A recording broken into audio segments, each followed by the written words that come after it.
Bom dia, gente. Bom dia para todos. Meu nome é Charles Lucover e eu sou diretor comercial da BRH São Paulo e nas horas vagas também trabalho como head de RH para duas divisões da Johnson Johnson aqui na América Latina. Eu queria começar dando boas-vindas para todos nesse terceiro dia de Semana de Transformação Digital da BRH São Paulo. Uma honra e também uma responsabilidade grande iniciar esse terceiro dia, depois de tudo que aconteceu nos dois primeiros, já botando a qualidade lá em cima, e mostrando o quanto essa semana foi elaborada com muito carinho para que profissionais de RH e principalmente vocês, nossos associados, tivessem acesso a toda essa informação, a esse conteúdo e também oportunidades de networking nesse mundo e nesse ambiente. Felizes com o resultado que a semana está tendo até aqui e temos certeza que o que está por vir ainda vai ser muito legal. Falando do que está por vir e falando da semana, eu acho que vale a pena a gente começar rapidinho mostrando para vocês o vídeo sobre a Semana da Transformação Digital e o que ainda está por vir. Vamos dar uma olhadinha no vídeo.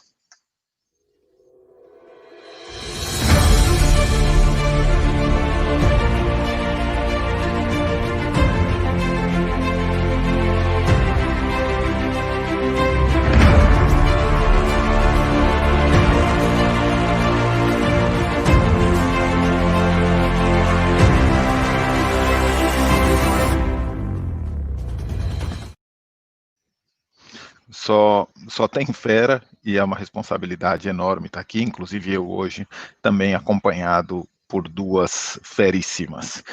Isso tudo, obviamente, não seria possível sem os nossos patrocinadores dessa Semana de Transformação Digital, que são o CIEE, a Saúde ID, a KPMG, a Liu Learning e a Universe, além do apoio da Uniléo, que nos acompanha com intérprete de Libras em todas as palestras. E também é uma grande oportunidade para a gente poder agradecer todos os associados que estão presentes nesse evento. Muito obrigado, gente, é um prazer ter todos vocês aqui. E também as empresas que acreditam no nosso trabalho, que são os patrocinadores de gestão da ABRH São Paulo, que são a Aon, o AC Camargo Cancer Center, a Consiga Mais, a Lee Hatch Harrison, a HealthBeat, a ProPay, a São Martinho e a Universe. Muito obrigado a todos por estarem constantemente acreditando no nosso trabalho e serem nossos parceiros. Indo para o assunto, indo para o tema, começando esse terceiro dia, nosso primeiro webinar de hoje traz o tema de trabalhar com gerações diferentes. A mentoria reversa, que é um grande desafio, cada vez mais novas gerações e as outras gerações trabalhando juntas, como lidar com tudo isso no dia a dia. Deixa eu então apresentar para vocês nossos panelistas que vão nos ajudar a debater esse tema. Queria começar pela Carol, então. A Carolina Utimura é formada em Relações Públicas pela Unesp, onde esteve presente em diversos movimentos estudantis e de empreendedorismo, dedicou quase 4 anos no movimento Empresa Júnior e, em 2017, ela foi presidente executiva e vice-presidente de comunicação da Confederação Brasileira de Empresas Júniores, representando mais de 20 mil universitários em todo o país. Foi conselheira fundadora do Pacto da Juventude pelos ODS, com mais de 20 organizações jovens e delegada brasileira no Youth 20 2019, que foi o Fórum de Juventude dos países do G20 no Japão. Há quase 3 anos na Eureka, que é uma empresa especializada em conectar jovens talentos ao mercado de trabalho. Já foi diretora comercial, diretora de operações e hoje se dedica como CEO. Parece que eu estou lendo o currículo de uma pessoa que trabalha há 50 anos de tanta coisa que a Carol já fez. Bem-vinda, Carol, e obrigado por estar aqui com a gente. E para fazer companhia para a Carol, apresentar para vocês o Emerson Rodrigues da Silva, é mentor de startup, cofundador da Keep Motors, líder de mapeamento do Campinas Tech e especialista em cultura organizacional. Ele se descreve como inquieto, curioso, engajado e autodidata. E para o Emerson, o aprendizado é contínuo e pode ser coletivo. Para iniciar, então, vamos começar, depois de apresentar, como diria o Faustão, essas duas feras, ô louco meu, acho que vale a pena pedir para eles, então, se apresentarem um pouco. Eu vou começar pela Carol. Eu queria, então, que ela se apresentasse, falasse um pouco dela, e que ela contasse um pouco para a gente sobre mentoria reversa. Né, falar rapidinho o que é e falar sobre a importância da gente falar sobre o tema. Por que mentoria reversa é algo tão importante para as empresas? Bem-vinda, bom dia, Carol, e depois da Carol, aí já passo a palavra direto para o Emerson para contar para a gente um pouco da visão dele sobre a importância da mentoria reversa para as empresas também. Bom dia, Carol, vai lá. Bom dia, Charles, Emerson, Aline, todo mundo aí da BRH, todo mundo do evento. Eu queria, antes de mais nada, super agradecer ao convite. Espero que a gente seja uma ótima companhia para o seu café da manhã, conversar aqui de um tema leve, mas super importante, né? Acho que você já me apresentou super bem, né? Já fiz algumas coisinhas aí que foram super interessantes. Mas algo que eu gosto muito de também me apresentar é como uma ativista das juventudes, né? Hoje a gente tem a maior geração de jovens no mundo, né? Só no Brasil, 25% da nossa população tem entre 15 e 29 anos, e ainda desafios muito grandes para poder incluir essas pessoas, né, esses jovens no mercado. Ainda mais agora, né, com a pandemia do coronavírus, hoje a gente tem cerca, né, de 30% de jovens que não estudam e nem trabalham. E quando a gente fala, né, de mentoria, do desenvolvimento, dessa troca entre gerações, a gente também está falando sobre desenvolvimento da nossa sociedade como um todo, né? Então, eu, como ativista da juventude, amo falar sobre esse tema e espero poder agregar de alguma forma, né? E você estava perguntando um pouquinho sobre a mentoria reversa, né? Como que ela pode ser interessante. Acho que tem uma questão muito forte, né, que eu sempre gosto de tratar, né, que até o Augusto Júnior, que me indicou para estar aqui, né, sempre fala, que é não usar muito esse termo de choque entre as gerações, né? Aqui a gente já traz uma visão de separação, né? Até antes, ali no backstage, a gente estava falando sobre esse lance, né? De separar nos grupos e tudo mais, assim. E quando a gente olha as gerações, né? A minha geração, ela é dessa forma porque ela aprendeu com a geração passada, né? E a próxima geração tem aprendido comigo, assim, né? Então, acho que tem uma questão muito forte também do momento que a gente está da economia, o momento que a gente está na sociedade, como isso forma os valores, né? E quando a gente tem a oportunidade de fazer uma mentoria, a gente quase que cria um espaço seguro, né? A gente tem falado muito sobre a segurança psicológica, né? A vulnerabilidade, todos esses temas que ainda mais no momento de mundo que a gente está, são super importantes para a cultura organizacional, para o dia a dia da empresa, né? Como um todo. Então, quando a gente está falando sobre essa mentoria, né? A gente está criando esse espaço para que as pessoas troquem, as gerações troquem, a gente tenha, né? Aprendizados mútuos, assim, né? Que acho que tem uma coisa que é muito importante para a gente entender como país, né? Como Brasil, como a gente está conduzindo, né? Os nossos negócios, é que cada vez mais a nossa população, né? Ela vai ter mais idade, né? Então, cada vez mais a nossa população vai ser mais velha. Então, vai ser crucial também, óbvio, de uma forma respeitosa, saudável e tudo mais, alongar o tempo de vida, né, dessas pessoas dentro das organizações. E aí tem muito aquele processo que a gente chama, né, de reskill, né, de trazer novas skills, trazer, né, novas competências, fazer com que essas pessoas, né, consigam agregar a experiência incrível que elas já têm, com, às vezes, algum conhecimento digital, alguma nova tendência, alguma coisa do tipo. E a mesma coisa também, né, entra super para quem está entrando no mercado agora. Né, essas pessoas, muitas vezes, né, elas já vêm com skills super interessantes, né, já, tipo, vêm desse ambiente mais digital, todas essas coisas, mas ainda é um desafio muito grande para entender, né, como que é o ambiente corporativo, como que a gente consegue trabalhar ali da melhor forma, como eu comunico com alguém, né, como eu influencio os ambientes. E acho que essa troca ali no final do dia, ela é super relevante, super importante, e acho que pode ser um pouquinho aí para a gente começar a esquentar. Obrigado, Carol. Emerson, queria te ouvir também sobre todos esses pontos importantes que a Carol acabou de mencionar. Bom dia, pessoal. Obrigado pelo convite novamente. Bom dia, Carol. Bom dia, Charles. O que eu imagino não, né? O que existe hoje é a complexidade, ela chegou nos negócios numa velocidade gigantesca. Então, na década de 70, por exemplo, você podia levar 6, 7 anos para lançar um modelo novo de carro. Né? Tanto é que, até quando o presidente Collor foi eleito, ele falava que o Brasil não tinha carros decentes, né? Basicamente eram 3 modelos de carros. Então a indústria, ela acelerou, a indústria e o mercado sofreu aceleração, até por competição e tudo mais, e junto com isso veio muita tecnologia disruptiva nova. Né? Aí veio blockchain, veio agora inteligência artificial, veio modelos de negócio SaaS, por assinatura, né, a economia do acesso, né, as pessoas usam Uber, usam iFood, usam ferramentas que tragam algum conforto para eles. E isso acelerou muito a velocidade de inovação. Então, o mundo ele ficou mais complexo, né? Então, o Muvuca, né, o VUCA, como alguns autores dizem, ele ficou mais acelerado ainda. E a complexidade, né, a palavra complexidade, ela significa tecido ao mesmo tempo. Então, a gente não consegue, uma pessoa sozinha, ela não vai conseguir resolver todos os problemas do mundo, ou mesmo do seu negócio. A gente precisa das outras pessoas. E aí, o choque geracional é algo que a gente tem que converter isso para algo muito positivo, que é a união geracional. Porque cada um na sua esfera tem o seu local e tem seu espaço para ajudar a resolver problemas de formas diversas, né? Então, a diversidade, hoje, ela vai muito além da moda, né, ou mesmo da pressão de mercado. A diversidade é uma necessidade até de negócio. Porque se você pensar, que você pega um país como o Brasil, né, que há pouco investimento em pesquisa, o brasileiro é excelente em inovação frugal, que são inovações baratas, né? Mas essa inovação frugal vem desse contexto de diversidade. Então, os mais idosos vão conseguir resolver os problemas, vão encarar os problemas deles e resolver os problemas deles, né? Com a ajuda, obviamente, das outras gerações, as mulheres resolver os problemas delas, os negros resolver os problemas deles. Então, a diversidade faz muito sentido hoje em termos de negócio, e costurar isso, a mentoria reversa, eu acho que na minha opinião, eu acho que é o único caminho viável de fazer isso.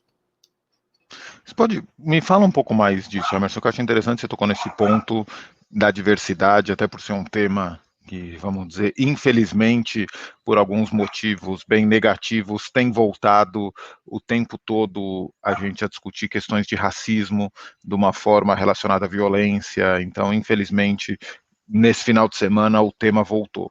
Como que você acha que a mentoria reversa pode ajudar? Aí não só quando a gente fala de questões raciais, mas também de questões de, por exemplo, pessoas com mais de 50, mais de 60 anos, como que a mentoria é uma ferramenta para ajudar nas questões de inclusão e de diversidade? Um grande ponto, por exemplo, uma coisa bem simples, né? Processo de recrutamento.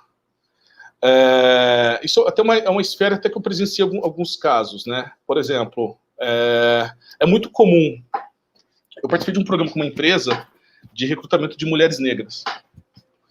E o modelo que a gente costuma avaliar normalmente, que eu percebi nas entrevistas, eles não eram tão aplicáveis, porque normalmente a jornada delas era diferente. Elas não conseguiam, por exemplo, né, principalmente quando a gente fala de mulher negra periférica, elas não conseguiam ter uma linha contínua de seguir a escola, terminar o colegial lá com 12 anos, o técnico, o segundo grau com 16, a faculdade com 20 e tanto.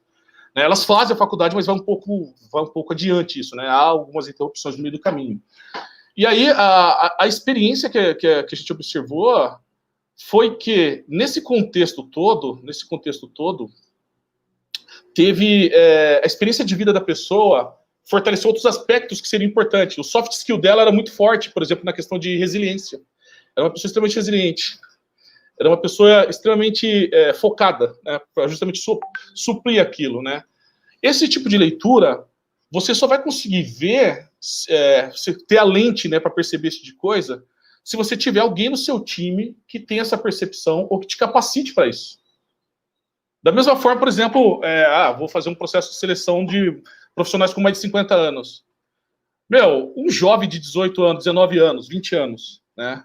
Um jovem dessa geração gamer. Essa geração gamer é 25% mais, segundo pesquisa, 25% mais rápido em tomada de decisão do que a geração anterior. São muito rápidos de tomar decisão. Então ele não vai ter aquele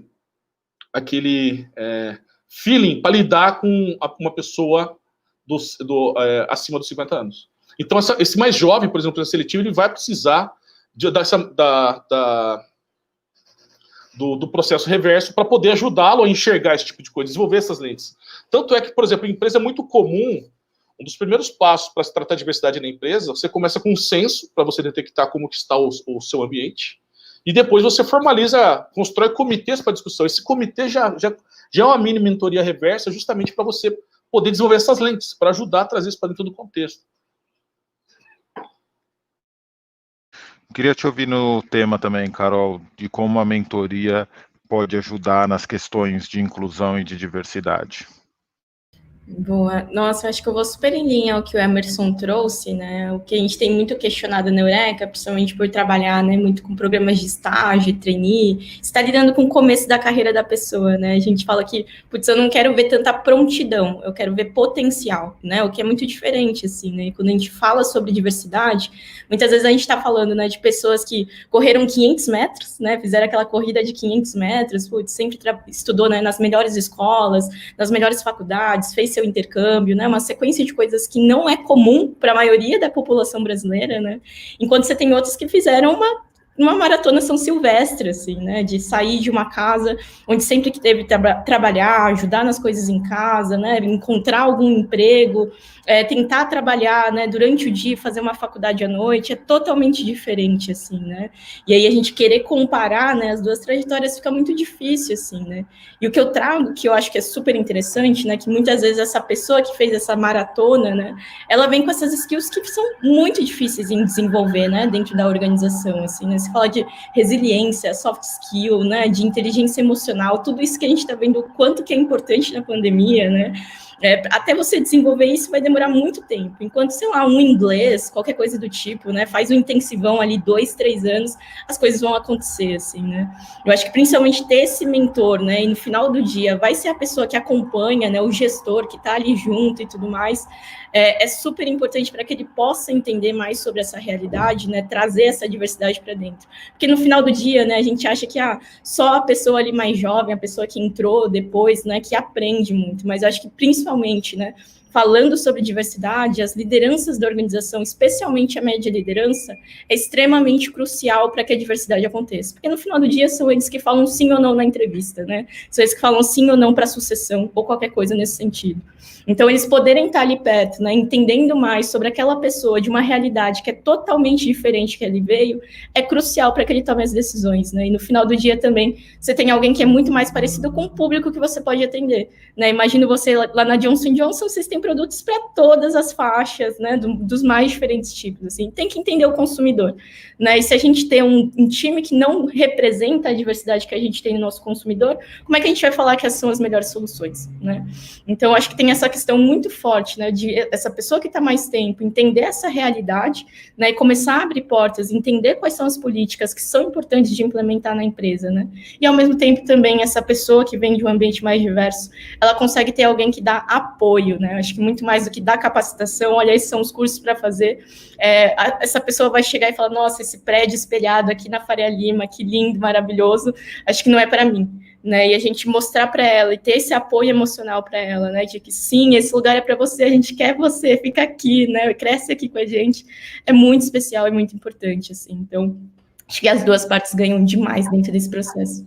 Um ponto interessante dessa questão da diversidade, só para complementar, por exemplo, hoje no Brasil está tendo um movimento, pelo menos antes da pandemia, estava tendo um movimento forte de startups periféricas. Startups, por exemplo, centradas em resolver problemas de transporte público. Startups, por exemplo, focado em resolver problemas de consultas médicas para a periferia, reciclagem de lixo, formação de mão de obra aqui no Tecnogueto do Rio de Janeiro. Então, assim, você vê que é esse público organizado para resolver os problemas da realidade deles. Então, quando a gente fala da diversidade nas empresas, trazer essas pessoas, até como produto, vai ajudar a gente a criar produtos e soluções digitais ou não, que vão atender as dores de um grande percentual da população. Perfeito. E deixa eu começar a fugir do roteiro um pouco aqui, que eu gosto. Acho que fica mais divertido. E eu queria te ouvir, Carol, sobre alguma coisa que o Emerson mencionou lá no começo, que é a questão do choque geracional e de velocidade, né? Existe, história rápida aqui, quando na minha época a gente ia no cinema, a gente gostava de uma música, e aí alguns de vocês vão lembrar disso. O que a gente fazia? Então, primeiro a gente tinha que perguntar para 300 pessoas até descobrir o nome da música, depois a gente ia no rádio, ficava com o play rec e o pause ligado, rezando para conseguir que tocasse aquela música que a gente gostasse, e ainda quando tocar que não aparecesse aquela vinheta da rádio no meio da música. Então, esse era um processo que demorava dias. Hoje em dia, eu vou com meus filhos no cinema, eles gostam de uma música, eles já abrem um aplicativo para ver o nome da música, dessa música já coloca elas direto na playlist e já saem do cinema com todas aquelas músicas que eles gostaram. Então, o que eu demorava dias para fazer, eles demoram segundos para fazer. E aí, eu acho que esse choque de velocidades entra. Então, como funciona, quando a gente fala de mentoria reversa, trabalhar com pessoas que talvez tenham uma expectativa de velocidade de resultado dessa mentoria tão diferente? Como gerenciar essas expectativas? Queria te ouvir nisso, Carol. E depois, para o Emerson, eu quero que ele comente alguma coisa que a Carol falou, mas eu já conto depois, que eu gosto de fugir do roteiro, fica mais legal. Com certeza, vamos improvisar. Mas super legal, né? Primeiro que eu acho que seus filhos estão até mais avançados do que eu não tenho todas essas tecnologias ainda não. Mas que legal, né? Eu acho que tem uma questão que é muito chave, assim, né? Que também tem o ponto que vai ser muito legal, né? Dessa troca das gerações e tudo mais, né? Que é esse alinhamento de expectativas sobre, putz, como é que as coisas funcionam dentro da organização, né? Então, ainda mais a gente falando, poxa, sei lá, se a gente for olhar no contexto de uma startup, das empresas menores, são jet skis, assim, né? Se tomar uma decisão, no outro dia você já implementa, já mudou, já comunicou todo mundo. Se falar para uma multinacional, ela é um transatlântico, né? Então, tem todas as cadeias de aprovação, como você sensibiliza, né? Não é só implementar a mudança, é fazer a gestão da mudança, né? E todas essas coisas são importantes, não tem certo ou errado, é a natureza de cada organização, né? E acho que o que vai ser muito importante, né, dentro dessa conexão, é principalmente essas gerações mais experientes dentro da organização, elas verem que dá para diminuir até um pouco o processo burocrático de algumas aprovações, assim, né? A gente sabe que a burocracia existiu, né, muito por um eixo ali de falta de confiança, né, de tudo mais, de um eixo que a gente tinha de gestão muito focado no comando e controle, né, desse jeito mais paternal, de, putz, é isso aqui que tem que fazer, né, e tudo mais. E agora a gente vê que isso não faz tanto sentido, assim, né, que a gente tem que estar muito mais no eixo de liderança e contexto, né, então bons contextos, bons contornos para as coisas, né, e a minha liderança consegue exercer a influência que precisa, né, então também a gente começa a entrar nesse paradigma de confiança que o trabalho remoto nos expôs 100%, assim, né, então não dá para eu ficar ligando para você a cada 5 minutos vendo se você está trabalhando ou não, preciso confiar em você, e essa é uma mudança muito grande, eu sinto que isso pode mudar muito de como a gente vê burocracia dentro das organizações, né, e essa nova geração, ela vai mostrar, tipo, poxa, o quanto que as pessoas se confiam, né, o quanto que ela realmente está engajada de fazer aquele ponto, se ela entende o porquê que ela está fazendo, né? Isso vai exigir outro nível de liderança para a gente, que é super especial, né? Mas, por um outro lado, também eu preciso chegar na organização, né, e saber que eu não vou conseguir, né, virar CEO em 5 anos, em 2 anos, qualquer coisa do tipo, né? Eu preciso trabalhar ali, eu preciso, de fato, entender o contexto e criar a minha bagagem para que isso aconteça, né? E saber como comunicar, né? Saber como gerir, o que é muito importante, né? A gente ter essa paciência e conhecer um pouquinho mais desse universo. E acho que essa liderança, ela pode muito trazer esse ponto, né, de que esse jovem veja com bastante resiliência. E eu traria até, tipo, uma diferença dentro dessa geração, né, quando a gente fala daqueles corredores de 500 metros, né, as pessoas que tiveram mais privilégios, normalmente, né, pelo ambiente não ter sido muito de batalha e tudo mais, né, dessa persistência, essa ansiedade, essa vontade que as coisas aconteçam rápido, elas podem, né, vir com mais latência. Mas, por outro lado, né, as pessoas que tiveram menos privilégios, que batalharam muito, você vai ver o quanto que essas pessoas são muito mais resilientes, assim, e persistentes nas coisas, né, e pacientes também com as coisas, né, e buscam uma certa estabilidade das coisas que possam acontecer.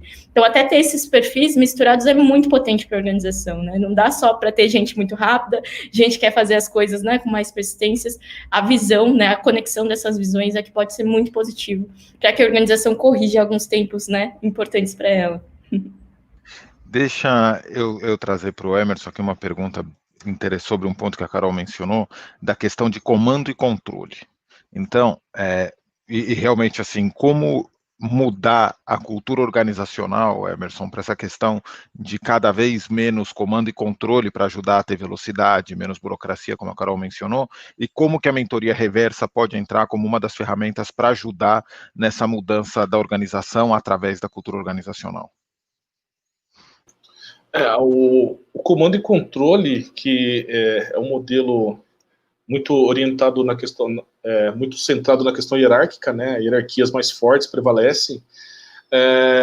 Ele é um modelo que ele tem um propósito, né? Então, o propósito, por exemplo, do comando e controle, ele é, por exemplo, garantir que você consiga repetir as coisas, você tenha segurança nas coisas. Então, por exemplo, um fabricante de cerveja não pode produzir um fardo de cerveja com sabores diferentes, no mesmo fardo, no mesmo produto.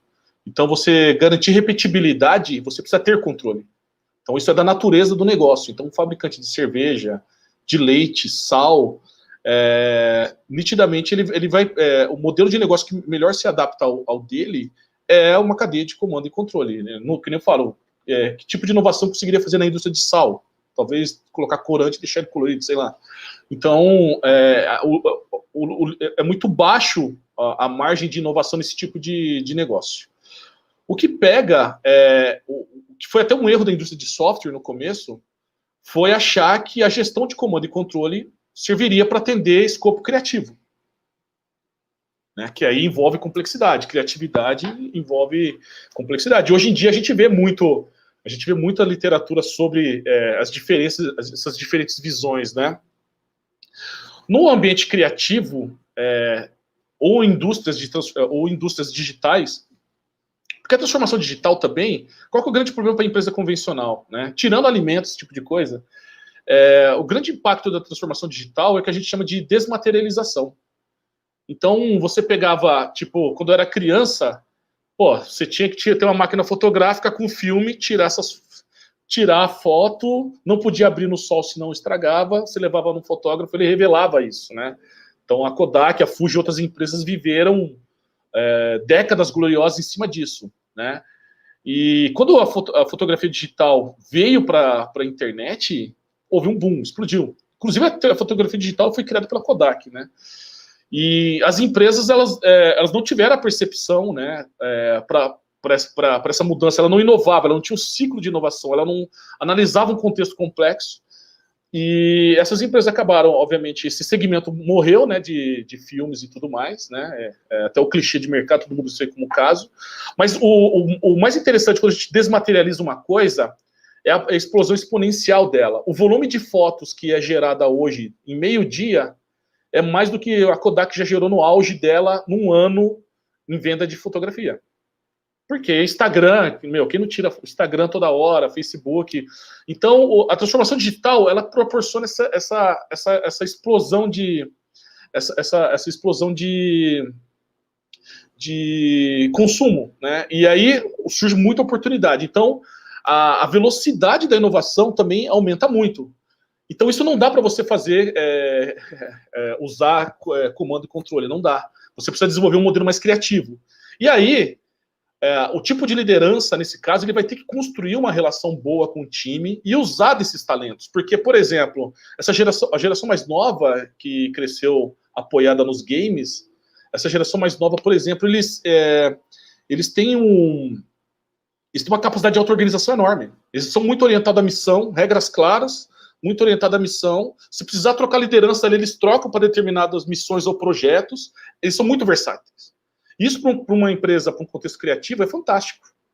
O que não dá para fazer é você pegar, contratar esse tipo de pessoa e tentar comando e controle, né? Se o seu escopo realmente é ter coisas criativas, ter células de inovação, não faz muito sentido. Ah, mas Emerson, mas eu tenho a questão orçamentária junto com isso.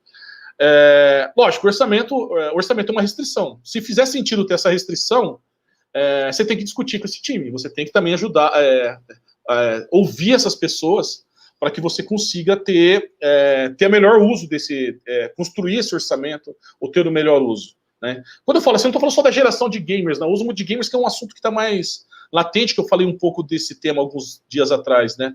Mas eu falo, por exemplo, com as mulheres mesmo, né? As mulheres no time, né? Deixar as mulheres se posicionar, aí envolve combater o mansplaining lá, deixar as mulheres realmente se posicionar, dar a opinião delas, discutir ideias, né?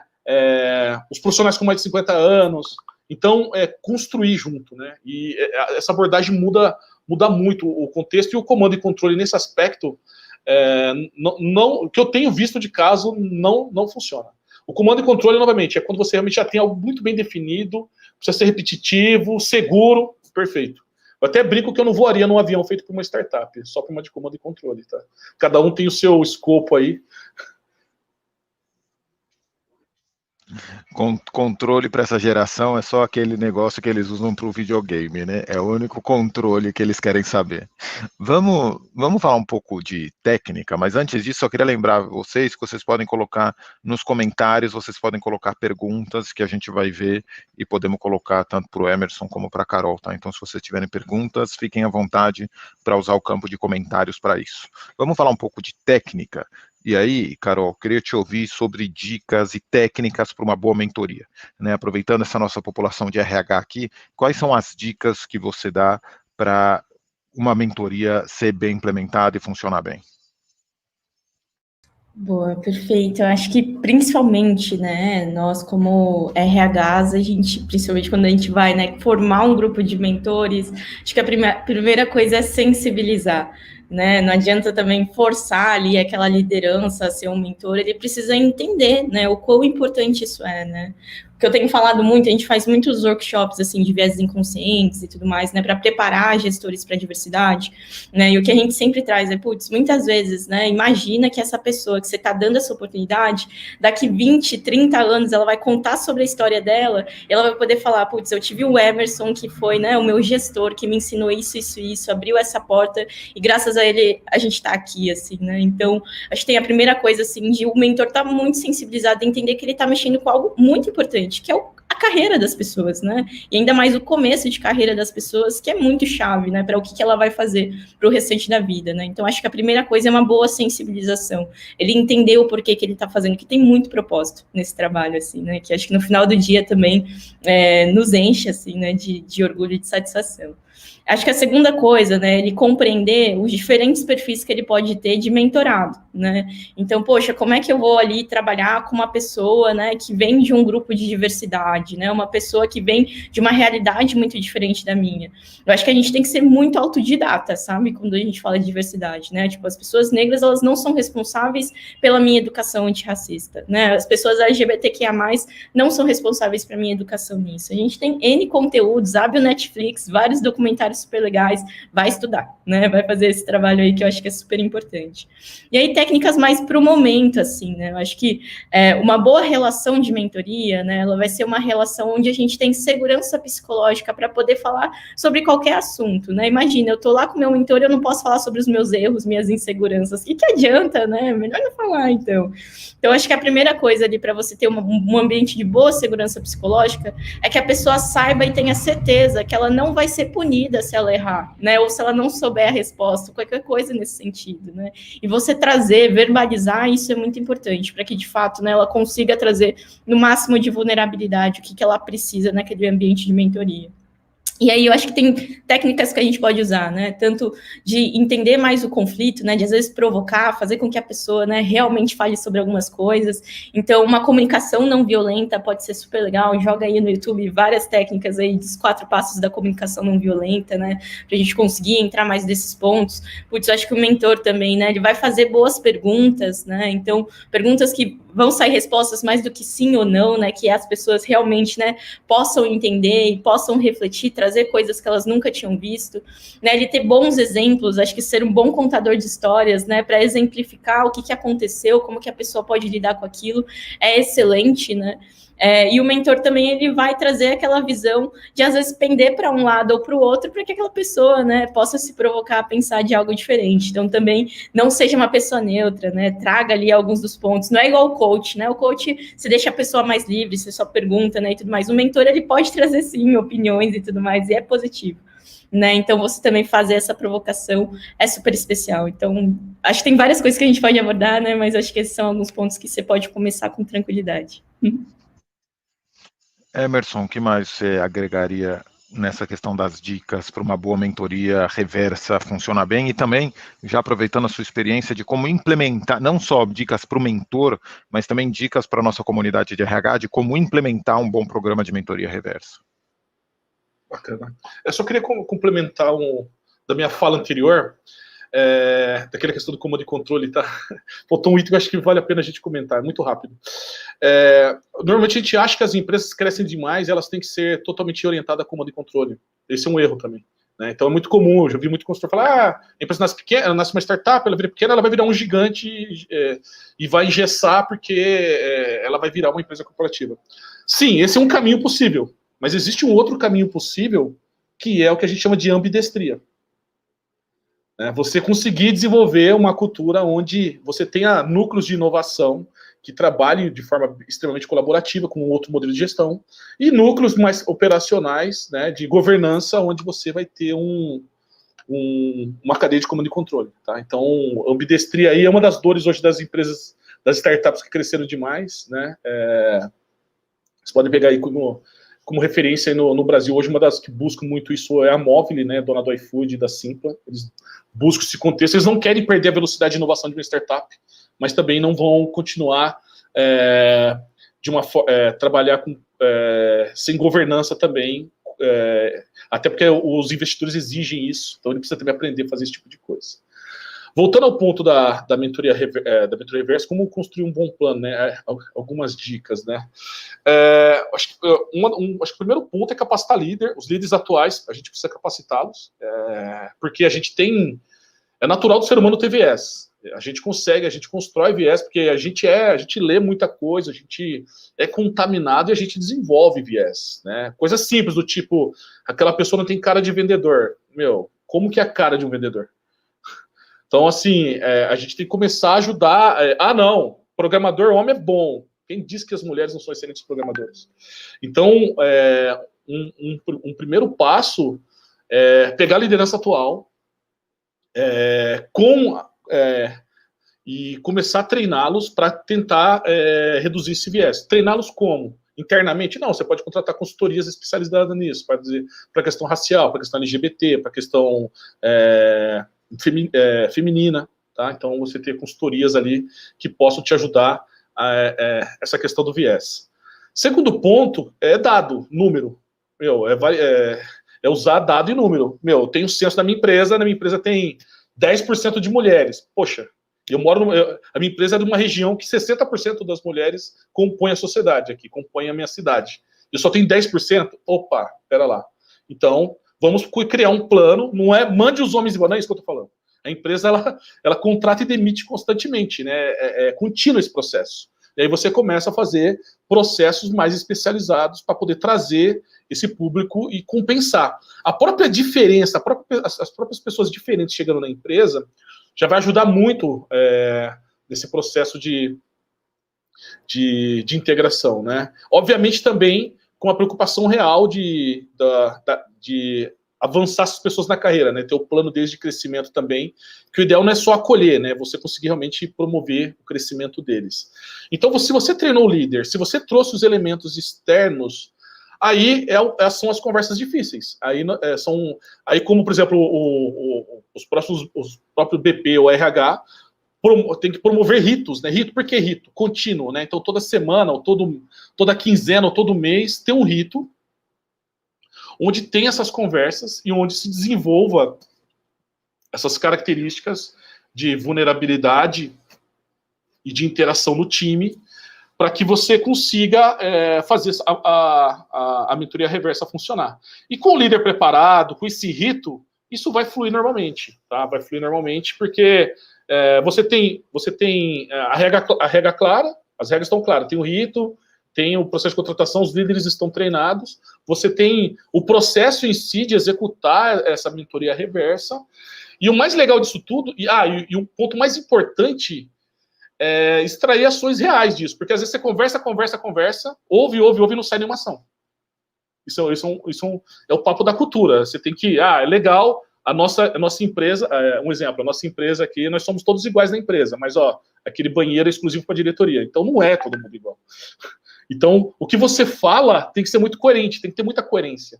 Então, se você faz um processo de mentoria reversa, você traz ideias, você coleta coisas que faz sentido e não implementa, você começa a matar esse processo e não vai gerar o resultado que você espera. Você mencionou conversas difíceis, Emerson. Dá uma dica para a gente sobre como lidar com essas conversas difíceis, ou talvez um exemplo do que seria uma conversa difícil e como lidar com isso, que eu acho que isso faz parte muito da vida e do dia a dia do mentor, ter essas conversas difíceis. Fala um pouco mais disso para a gente. Bom, uma conversa difícil, por exemplo, você quer que eu dê um tema assim, para você ver o quão difícil é?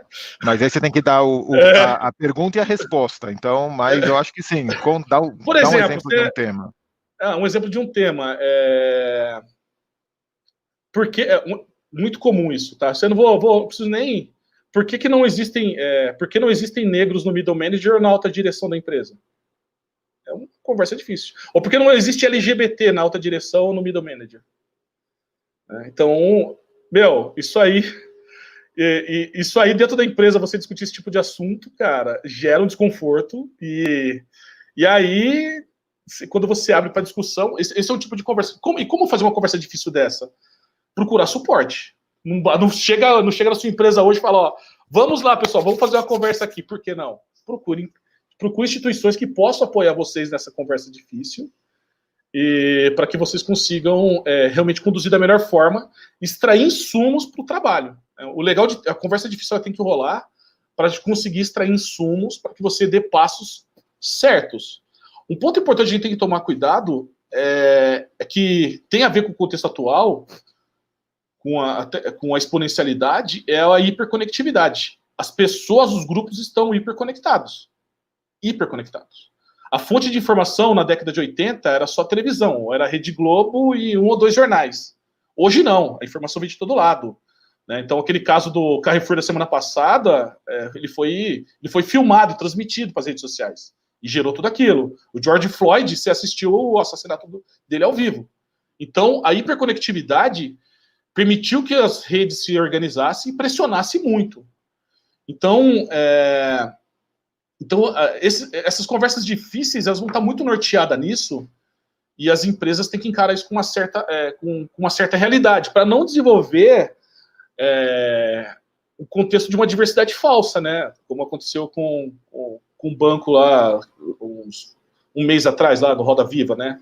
Que a fundadora foi massacrada por uma questão de diversidade. Tá? E as pessoas percebem isso. Aí você, por exemplo, eu uso muito rede social, aí você via o pessoal postando foto assim, ó, né? Ache o negro aqui na foto, ache o mais de 40 anos dessa foto. Não tinha, entendeu? E a empresa pregava que havia uma diversidade linda, maravilhosa no Alice no País das Maravilhas. Então, essas conversas difíceis elas têm que existir, porque o mercado está muito conectado. As pessoas têm 3 bilhões de pessoas conectadas no mundo e aumentando esse número.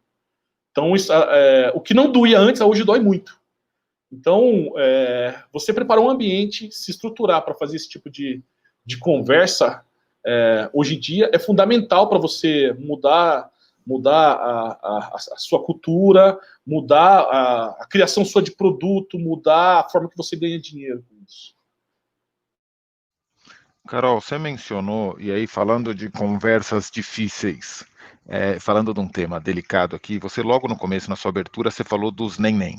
Né, que é o pessoal que nem estuda, nem trabalha. Até que ponto, então, já que estamos falando de temas complicados e conversas difíceis, vamos colocar uma conversa difícil aqui. Até que ponto os neném são um problema, ou até que ponto eles são uma solução, no sentido de que são pessoas que estão criando uma visão de mundo diferente? Fala um pouco mais do impacto dos neném nessa nova geração que está entrando. Super grata pela sua pergunta, Charles. Adoro falar sobre esse tema, inclusive. Poxa, acho que a primeira coisa, né, esse termo da geração neném, né, que é um fenômeno muito comum na América Latina, no Caribe, né, se for ver o México, ele tem até uma característica muito similar ao que a gente tem, né, dessa população jovem desengajada, né, e acho que esse termo neném, eu nem gosto tanto dele, porque acho que ele passa meio que essa visão de tô nem aí, e né. Até a palavra é parecida com neném, né, parece que você está infantilizando, né. Totalmente, totalmente. Não é isso, assim, né? Porque se você for parar para ver, né, quais são os principais motivos do fato do jovem estar desengajado, o IBGE listou 3 principais, né? Um é a infraestrutura da família, assim, né? Então, por exemplo, putz, meus pais precisam trabalhar o dia inteiro, eu fico em casa ajudando a cuidar dos meus irmãos, né? Muitas vezes eu preciso entrar na informalidade para conseguir complementar a renda de casa, né? São as coisas muito estruturais. A segunda é em relação ao acesso à educação, né? E aí a gente vê, por exemplo, agora na pandemia, por exemplo, só no estado de São Paulo, 500 mil jovens tendem a reprovar de ano. 500 mil jovens, assim, né? E aí muitos deles não tiveram acesso à internet, aos materiais, né? Ou a forma com que os professores foram desassistidos, né? Acho que é uma coisa muito dura, assim, né? E você vai falar para eles, faz de novo aí esse 1 ano, vê se dessa vez funciona, né? Tenta tudo de novo, assim. Não sei se o método de reprovação, né, é o mais inteligente quando a gente fala disso, assim, né? E o terceiro, que é quase uma notícia aí de 50 anos atrás, mas a desigualdade de gênero tem afastado uma sequência de meninas do estudo e do trabalho, assim, né? Então, quando a gente está falando dessa geração, né, que está desengajada, a gente está falando de coisas que são muito estruturais, né? Não basta só você falar, e tem os cursos online aqui, vamos fazer. Óbvio, assim, todo mundo pode ir lá e buscar e tudo mais, né? Mas fica muito difícil quando você também, né, precisa inteirar na grana da comida da sua mesa, né? Você precisa trabalhar o dia inteiro e tudo mais, assim, né? Então, quando a gente está falando sobre essa geração, né, a gente está falando sobre um recorte muito específico. E faz um tempo que eu entrei numa organização, inclusive eles fizeram um lançamento essa semana, que é o GOIN. Eles são uma organização, né, da United Way, que está trabalhando aqui em São Paulo, para olhar esse jovem em vulnerabilidade nos territórios periféricos, né, aqueles lugares que a gente nunca passa, que os nossos prédios empresariais estão bem longe, assim, né, e olhar para esse jovem aí que eles não tiveram a oportunidade. E eu amo a forma com que eles nomearam esse jovem, chamaram de jovem potência. Né, que ele ainda não é de fato, ele não está ali na organização, né, ele não está ali ainda usando, né, tudo isso que ele pode oferecer, mas ele é potência, né, ele pode ser um super potencial. E com certeza ele vai trazer outros pontos na organização que são super importantes, assim, né, uma visão mais ampliada sobre o Brasil, né, uma visão que vai trazer, né, mais competitividade, mais critério para a organização, mais inovação na organização. Porque o grande ponto é, quando você insere diversidade na organização, não é porque essa pessoa é diversa e ela vai ter a performance muito maior que todas as outras. Eu acho que em vários pontos ela realmente vai ganhar. Mas o que ela realmente agrega é quando ela amplia a visão da organização. Né? Então, sei lá, nós 4 aqui, a gente vem todos da mesma realidade, a gente tem uma coisa para resolver. É como se tivesse só uma pessoa, né? E aí, se nós 4 temos realmente backgrounds diferentes, a gente tem 4 pontos de vista sobre o mesmo problema. É impossível que a gente não saia, né, com uma opção muito melhor. Então, com certeza, esse jovem potência, né, vamos chamar ele de jovem potência, ele é super importante para esse futuro que a gente quer construir, né, no final do dia. Você tá mudo, Charles. Demorou, né, para a gente ter como toda reunião virtual tem que ter o famoso você tá mudo. É o bingo do home office. Demorou, mas chegamos. Deixa eu trazer uma pergunta, aproveitar todo o seu engajamento, sua experiência com movimentos estudantis também, e trazer uma pergunta aqui dos participantes, essa vem do Felipe Meneghetti, de Carlos. A pergunta é se você acha que as instituições de ensino estão se adaptando para acompanhar essa nova geração. Eu acho que vale a pena ouvir você nisso. Ótima pergunta. Vamos fazer uma comparação. Teu celular há 10 anos atrás e teu celular agora, né? Ou, sei lá, seu computador agora e seu computador há 20 anos atrás. Óbvio que é muito diferente, né? Se você for olhar a lista das empresas mais valiosas do mundo, né, de 20, 15 anos atrás e de agora, você vê a quantidade de empresas que saíram, né? E hoje você vê, dentre as 10 primeiras, a grande maioria, né, de tecnologia. Né, você vê ali o Google, Amazon, Facebook e tudo mais, assim, né? É um imperativo que essas economias, né, voltadas para a tecnologia, elas têm muito mais valor agregado e elas são as mais valiosas hoje em dia. Quando você olha para a sala de aula, a sala de aula de uma escola hoje aí no seu bairro, e a que você fez, né, há 20, 30, 40 anos atrás, qual que é a diferença? Não tem muita, né? E aí, ainda mais quando você olha o método, né? É uma pessoa ali na frente que detém todo o conhecimento, todo o conteúdo, né? E vai passar ali as informações para que as esponjinhas, né, vão absorvendo. No final do mês, elas têm um teste para falar se tudo aquilo que ela viu realmente funciona. E, de novo, né, como a gente falou dos 500 mil jovens aí que estão numa situação horrível agora, né? De se ele não conseguiu aprender, ele faz aquilo tudo de novo. Né? Então, acho que o método, né, de como que a gente está olhando nas escolas, como a gente está, né, conduzindo o ensino e tudo mais, ele está muito defasado. Né? Hoje a gente tem, e isso fica muito claro quando a gente vai tentar contratar desenvolvedor, né? Que parto é conseguir contratar desenvolvedor, gente, como é difícil, assim, né? Porque a gente vive hoje esse fenômeno chamado de skill gap, que é a lacuna, né, entre as competências que as instituições de ensino conseguem nos fornecer, inclusive muitos dos desenvolvedores não têm faculdade, os melhores não têm faculdade, né? Então, olha que interessante como a gente está olhando para isso. Então, a gente vê essa lacuna, né, sobre o que a gente está tentando ensinar e o que as organizações estão pedindo, assim, né? Se olhar um job description que tenha AI, machine learning, né, qualquer coisa, assim, né, quantos de nós, né, nos dias atuais, assim, viram isso na faculdade, estão vendo isso na faculdade, né? Então, tem uma defasagem muito grande, assim, né? O ensino não está falando com o mercado, né? A gente precisa se conectar, a gente precisa, né, trocar mais e entender, né? Isso vai desde a grade programática, né, o que de fato a gente está ensinando na escola, isso vai desde a forma com que a gente está, né, dando subsídio para os nossos professores, a forma com que a gente olha a didática, né, talvez esse modelo de te metralha o conteúdo e no final do dia você faz uma prova. Não sei se é o mais né, factível para você, né, aumentar a didática de uma sala de aula e tudo mais, assim, né. Então esse é o grande fato, assim, eu acho que não existe uma economia que vai, de fato, diminuir o desemprego e vai fazer com que as pessoas, né, não tenham só trabalho, mas carreira, né, e trabalho e carreira são coisas diferentes, né, sem uma educação que realmente está conectada com as necessidades do mundo atual, né, que vão ser de tecnologia, vão ser as soft skills que a gente fala muito, né, vão ser o autoconhecimento, qualquer coisa nesse sentido. Mas a gente precisa se conversar, né, os setores, eles precisam se conversar mais.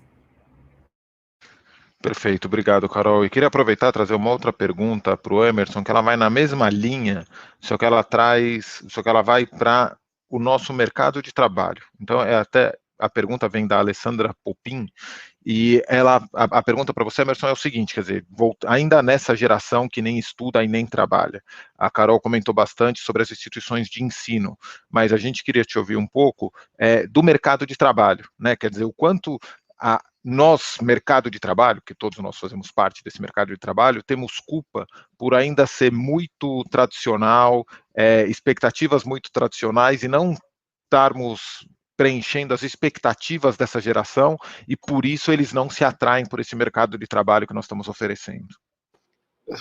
Obrigado. Eu sei que é difícil essa. Eu sei que é uma paulada, mas ela é interessante. A Carol falou muito bem. Eu gosto do termo que a Carol trouxe do jovem potencial, porque o neném ainda é algo que ainda está em iminência de ocorrer, porque a base do neném implica na tecnologia conseguir substituir a capacidade cognitiva humana. Então, há estudos que falam que 30, 40 anos a inteligência artificial, em tese, conseguiria superar aí o ser humano, e aí, cara, você não precisa estudar, porque a máquina vai resolver, você não precisa trabalhar, que a máquina vai resolver. Eu até você olha aqueles vídeos daqueles robôs lá que era da antiga Boston Dynamics, dando cambalhota, cara, quase ninguém dá cambalhota, um robô já dá cambalhota. Então, é um tipo de preocupação, o nem que, pelo menos que eu tinha visto desse termo, é algo que ainda está na iminência de acontecer. Sim, existem muitos jovens de evasão, mas é um caso crônico no Brasil, acentuou nesses últimos anos, né? Mas nos anos 80 tinha muita evasão escolar, tanto é que depois nos anos 90, quando o Fernando Henrique virou presidente, uma das metas dele era colocar os jovens na escola, né? Que era acesso universal à educação e tudo mais, é um problema meio crônico do Brasil, até vinculado à política, e o que a Carol falou, os pilares estão todos certos, é aquilo mesmo, né? Falta política, perspectiva de mercado de trabalho, tudo isso, mas a abordagem ainda que a gente tem que olhar justamente essa ótica que a Carol trouxe, do jovem potencial. É importante a gente olhar dessa forma. Para responder a pergunta, eu vou contar um caso real. Eu tive uma empresa de informática há 12 anos, né? Antes de eu voltar para o mercado corporativo e tudo, mas agora eu estou empreendendo a minha de novo. E uma época eu consertava celular. eu tinha uma oficina com manutenção de celular. E eu ia muito na Santa Efigênia, cara, buscar peça, aprender sobre conserto. E lá eu conheci uma galeria que me indicaram, assim, eu procurando as melhores pessoas. Eu fui parar numa galeriazinha de fundo. Tinham 2 irmãos paraguaios, guaranis, falavam em Guarani, inclusive. Um movimento gigante na loja. Tinha 2 metros quadrados da loja deles, R$5.000 de aluguel. Eu peguei amizade com esses caras. E era muito engraçado, que eu falava para ele, às vezes ele reclamava, tô cansadão. Eu falei, por que não vai trabalhar numa empresa? Mas eu não tenho formação, eu não tenho capacidade para trabalhar numa empresa. Eu pensei comigo, falei, peraí. Ele já tocava uma loja lucrativa, num mercado extremamente competitivo, que é a Santa Efigênia. Ele colocava o primo dele lá na frente das lojas, assim, com um monte de telinha de celular quebrado, trocamos capa de celular para levar o cliente até lá.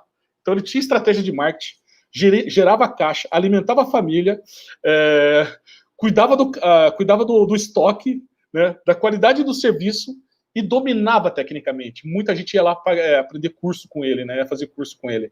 Só que esse cara ele não existe formalmente. Se você buscá-lo, ele não existe. Se você olhar da ótica tradicional, se ele fosse candidatar numa vaga numa empresa tradicional, ele não vai ter a faculdade. Contudo, ele geriu um negócio no mercado extremamente competitivo durante muitos anos. Poxa, Emerson, aí fica difícil. Como eu vou validar esse tipo de coisa? Novamente, hiperconectividade. Hoje nós temos instrumentos, meios de validar na rede essas experiências. Então, quando a gente fala de contratar diversidade, você tem que olhar menos o diploma da GV, da Unicamp, da USP, que seja, e tentar entender mais as histórias, tentar buscar as histórias, validar essas histórias, que de repente você vai ter talento. Esses 2 irmãos aí são líderes natos. É que agora eles não querem mais, que eles já estão bem, né? Mas se eles fossem trabalhar na minha empresa, eu adoraria tê-los no meu time, porque eles eram extremamente compenetrados, eles eram extremamente focados, entregavam um resultado gigantesco. E para eles, não, na visão deles, era assim, eu não estou pronto para o mercado, né? A forma que a gente vende, porque às vezes é tão importante nós fazermos até vagas, as vagas inclusive entram muito nisso, né? Contratar mulheres, contratar negros, LGBT, essas vagas inclusivas têm esse potencial de atrair a pessoa. E o candidato, normalmente, ele espera uma ótica diferente. Ele não espera ser comparado com o que já tem de tradicional no mercado. Então, o olhar nesses casos tem que ser diferente, para a gente conseguir atrair esses talentos, que são talentos gigantescos, com soft skills gigantescos, com visão sistêmica e muita experiência. Mas não tem nada formal. Obrigado, Emerson. Se a gente estivesse num evento presencial, já estaria subindo a plaquinha aqui para mim. Então, só para a gente não passar muito tempo, Carol, 30 segundos, uma mensagem final sua, e obrigado por tudo que você colocou aqui para a gente, pela sua participação. Imagina, acho que agradecer demais aí a BRH, a todos vocês, acho que foi muito... Olha, estou até me ligando aqui, gente. Acontece, né, ao vivo. Mas agradecer demais aí ao momento de estar aí com vocês. Acho que esse é um tema, né, que tem muito que nos agregar, muito do que a gente pode trocar. Acho que esse é um ponto super chave da gente se colocar, né, no lugar do outro, entender a realidade do outro. Eu não tenho dúvida que a forma de fazer gestão de pessoas daqui para frente tem isso como cerne, tem isso como core, né? Então, que possamos aí juntos entender qual que é esse caminho. Fico super à disposição para servir nessa jornada. Então, muito, muito obrigada. A gente continua se falando que esse papo é bom. Obrigado, Carol. Emerson, queria ouvir sua mensagem final também. Só obrigado aí pela troca, pelo aprendizado. Adorei esse papo, né? Já trouxe vários insights novos para mim. Obrigado, Carol. Obrigado, Charles. Obrigado pelo convite e também me põe à disposição aí para trocar uma ideia, ajudar as pessoas que queiram. E concordo com a Carol. Hoje, nesse mundo cada vez mais complexo, um novo modelo de gestão também ele tem que evoluir, né? Nesse sentido. Perfeito. Emerson, Carol, muito obrigado. Em nome da ABRH São Paulo, queria agradecer todos por essa manhã cheia de inspiração. O papo foi muito legal.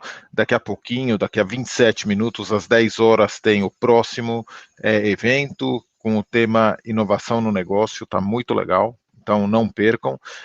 Dicas para os próximos dias, 3 dicas. 1, álcool gel. 2, se sair, use máscara. E 3, continue acompanhando a Semana de Transformação Digital da BRH São Paulo. Obrigado, gente. Um ótimo dia para todos e até a próxima. Obrigado, Emerson, Carol. Obrigado a todo mundo. Tchau. Obrigado. Obrigado.